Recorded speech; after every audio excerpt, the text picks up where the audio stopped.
It waits for me to be alone at night. Mom works night shifts sometimes, and I guess the monster watches her leave before he gets ready to go into my room. It always smells just like the trash can in the kitchen, and he makes sounds like burps when he walks, like it's filled with gas from something getting bad. The first time it came into my room, I pretended I was asleep, but I could feel it watching me from the door, breathing heavily. I thought of looking at it, but something made me very scared and I kept still under the covers, hoping it would go away soon, and it did, just like it was just scanning the room. It came a few more times just to watch me. Its presence suffocated me like a bad air closing my lungs, and I grew more and more nervous every time, like I knew it would come closer eventually. During the day, the monster isn't anywhere the house. I kept checking, waiting for it to jump out of a corner, but it was peaceful. I took it as it only existed when it was dark outside.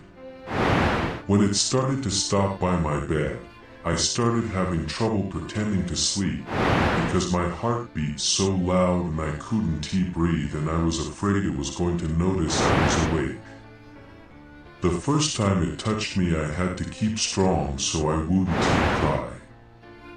I felt its hand slowly sliding over my back, and I could feel its skin thick as leather even through my pajamas. It slid a finger under the waist of my pants, and then stopped, like waiting to see if I would wake up. I kept playing dead.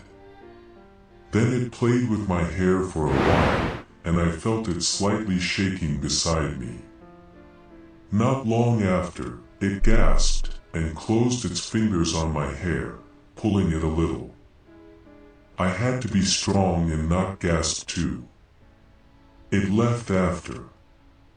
It happened almost the same way a couple more times. It ran its fingers over me, shaking, gasped and left. Then it laid down behind me for the first time. It kept still for a moment, then I felt its body a little over mine, the cracked skin of his hand sliding harshly against my shoulder and arm. It breathed heavily, its bad breath almost making me throw up. That night I found out it had a third arm, because it hit my back with it a few times, like testing if I was really asleep, while the first hand held my arm and the other stroked my hair again. It started to talk to me.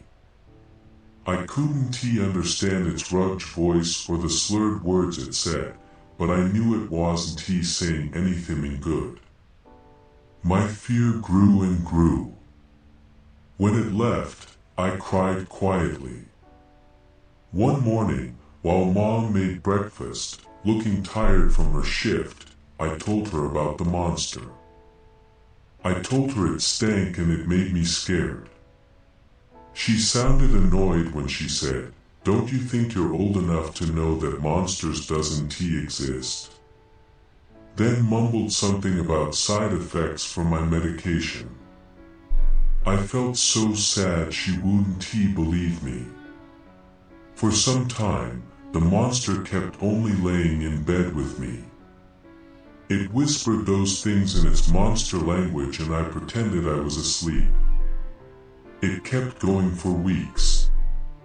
Then, one night, he finally said something I could understand. "I know you're not sleeping."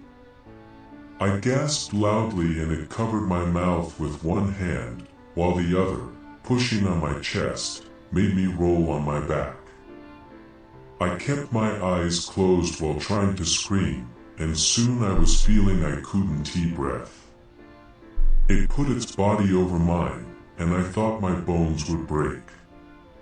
It removed its hand from my mouth and grabbed my hair and held my head against the pillow. I tried to scream, but before I made a sound it put its third arm inside my mouth. It was rough and slimy, and kept moving over my tongue and teeth like searching for something. I gagged and tried to scratch its arms, as I couldn't move my legs. It said something in its monster language, but all I took from it was anger. I opened my eyes, but I couldn't see a thing. Just darkness.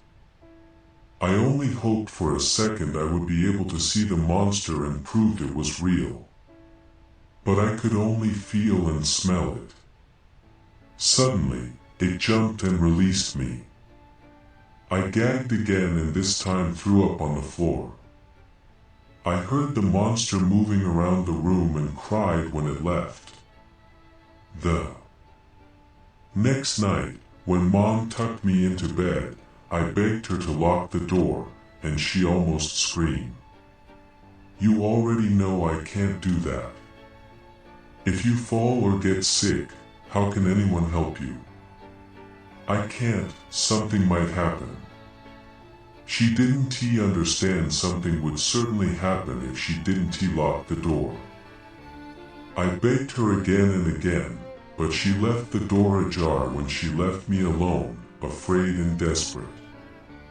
That night, I didn't even try to sleep. I stayed alert, listening to the sounds echoing around the house, looking for signs it was coming.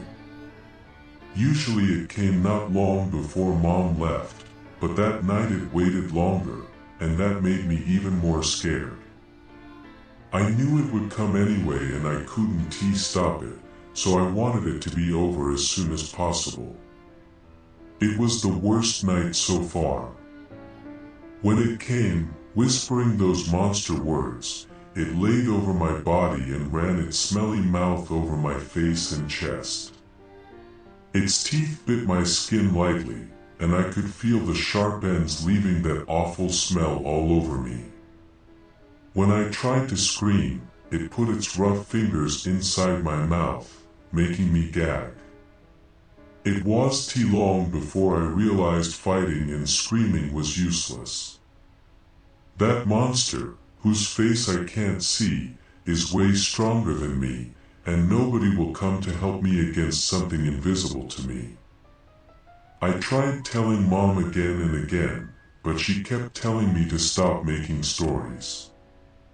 I told her about the bad smell, which I noticed is a worse version of what my mother smells like when she drinks from cans. She says I can't drink from dash, about the 3 arms and how they hurt me when it gets them inside me. One morning, she had enough of it and beat me a lot.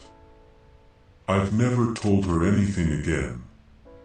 Tonight, as I hear her leave in her car, I know the monster will come again. But tonight I want to make it go away, so, while my mother took the plates off the table after dinner, I hid a knife under my sweater. I'm ready to defend myself this time. I hear it moving downstairs, and it seems to be walking around the kitchen. I hear it dumping something like a tin in the trash can. I hear it mumbling to itself in that awkward language. Then I hear it coming upstairs. But this time I'm ready. Underscore underscore underscore underscore underscore underscore underscore underscore underscore underscore underscore underscore underscore underscore underscore underscore June 1st, 2025. The County Police Department reveals the autopsy of the 10-year-old girl murdered 2 weeks ago. E.M. was a disabled girl who lived with her parents near the forest park. She dealt with low mobility and blindness due to cerebral palsy and was killed on the night of May 16th. Her father, William Morton, committed suicide after stabbing his daughter 12 times. Autopsy report shows recurring sexual and physical abuse and that a stabbing through the heart is cause of death. The child's mother claimed during investigation that she never saw any signs of abuse. E.M. was left in her father's care when the mother was working, and she was rarely seen out of the house, being supposedly homeschooled by her parents. Witnesses claimed the parents often talked about the child as a burden, expressing huge resentment towards her disabilities. The mother was arrested last night for child abuse and accessory to murder.